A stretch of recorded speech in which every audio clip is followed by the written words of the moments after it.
So sometimes people will ask me, what is forest bathing, or what is forest therapy or nature therapy? They're often used interchangeably, those words. And I struggle to answer it a bit, despite being someone who has practiced, who practices, and who guides forest bathing. Each individual who participates in forest bathing will experience something different, because we're all different and we're all coming with different needs and different experiences, and we're all on different paths.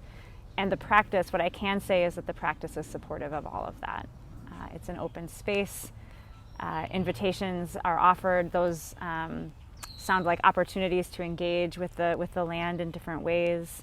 I emphasize the relationality, that we are not doing forest bathing to get something out of it. It sometimes can feel like a subtle distinction, but we are in relationship with the land. And then, what happens with you will be somewhat up to you and up to the land on that given day, in that moment.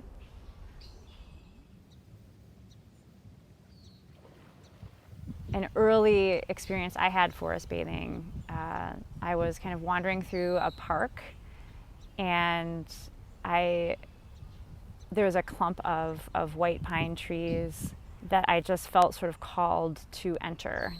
And within this, it was a grove of maybe 5 or 6 trees. And the air is different under those trees. Like, it smells different and it feels different. And I was fully present, right? I was forest bathing. I was smelling and listening and seeing in very heightened ways. And I felt called to just sit, invited to sit by these trees, with these trees.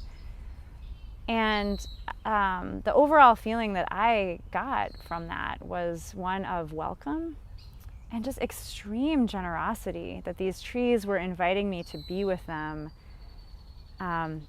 They weren't asking for anything in return.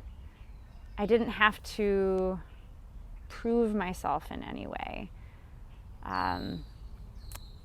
Which I think is sort of rare in the world today. We often need to demonstrate some credential to be accepted into certain spaces. And with these trees, there was no cost of admission. It was simply this generous welcome. And it was really healing and just a beautiful experience.